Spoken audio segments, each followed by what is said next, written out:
এই ছোট্ট একটা জিনিস আল্লাহকে ভয়, এই আল্লাহর ভয় ভীতি অন্তরের মধ্যে না থাকার কারণে আজকে আমরা ইমাম সাহেবরা হয়েছে বেপরোয়া, মুসল্লি সাহেবরা হয়েছেন আরো বেপরোয়া, বক্তা সাহেবরা হচ্ছেন আরো বেপরোয়া। আমার মনে হয় যদি ন্যূনতম আল্লাহর ভয় থাকতো তাহলে এত বেপরোয়া হতো। শোনেন, এই গত কয়েকদিন আগের ঘটনা, সাতক্ষীরা আব্দুল কাইয়ুম মিয়াজি নামক এক বক্তা, উনি গেছেন সাতক্ষীরা মাহফিল করার জন্য। ওনার সাথে কন্ট্যাক্ট হয়েছে, বলছেন উনি যে যদি আমাকে 12টার মধ্যে টাকা পরিশোধ করেন 50,000 টাকা, তাহলে আমি মাহফিলে যাব, নইলে আমি যাব। কতক্ষণ নইলে আমি যাব? জোরে কর নাউজুবিল্লাহ। এটা কোনো বক্তার কথা?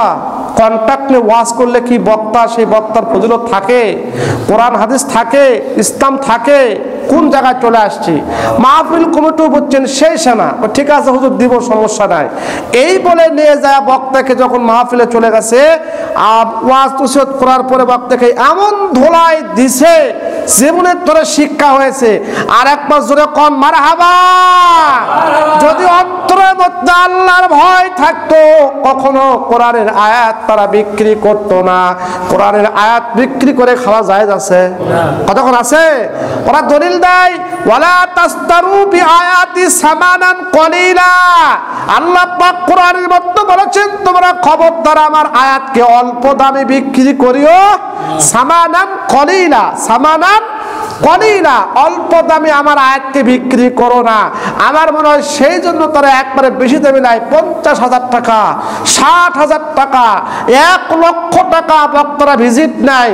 একটা মাহফিল করতে কত কষ্ট হয় জানেন? 60,000 টাকা কালেকশন করা, ছোট ছোট বাচ্চাদেরকে রাস্তায় দোকানে হাটে ঘাটে মাঠে দাও, বা মাহফিলের জন্য কিছু দাও, এই করে কালেকশন করে নিয়ে 60,000 টাকা দিয়ে বক্তাকে গেলেন। এই বক্তার ওয়াজ শুনে কি ভাই কোনো কাজে আসবে? কতক্ষণ কাজে আসবে? এখন হক কথা বলার লোক নাই। হক কথা বললে আপনার উপর নানান রকমের নির্যাতন চলে আসবে।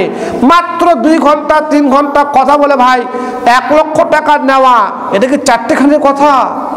হ্যাঁ, এটা করতে পারেন। একটা বক্তা ঢাকা থেকে আসবে, তার গাড়ি আছে, সে আসবে, তার হচ্ছে মিডিয়া ম্যান আছে, তার সফর সঙ্গে আছে, তার বিবি বাচ্চা আছে, বিবেক বিবেচনা করে যেটা হয় সেটা তাকে দেওয়া যেতে পারে। এটা কখনো ইসলাম কখনো অসম্মতি জ্ঞাপন করবে না।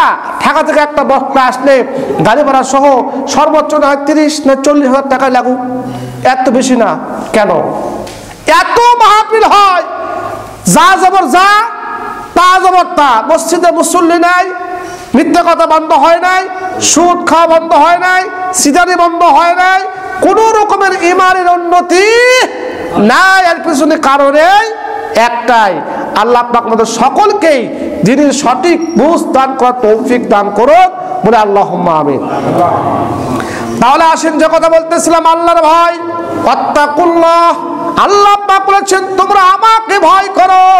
আল্লাহর ভয় যদি অন্তরের মধ্যে থাকে, আল্লাহ আমার প্রত্যেকটা কাজ কর্মের হিসাব নেবে। আল্লাহ আমার প্রত্যেকটা কর্মের একটা একটা করে হিসাব নেবে। আমার দ্বারা যদি কোনো খারাপ কাজ হয়, আমার জন্য কঠিন আযাব হবে। এই ভয়টা যদি থাকতো ভিতরের মধ্যে, আমার আপনার দ্বারা কখনো ইসলাম গর্জিত কাজ হইতো না। কথা বলেন ঠিক কিনা?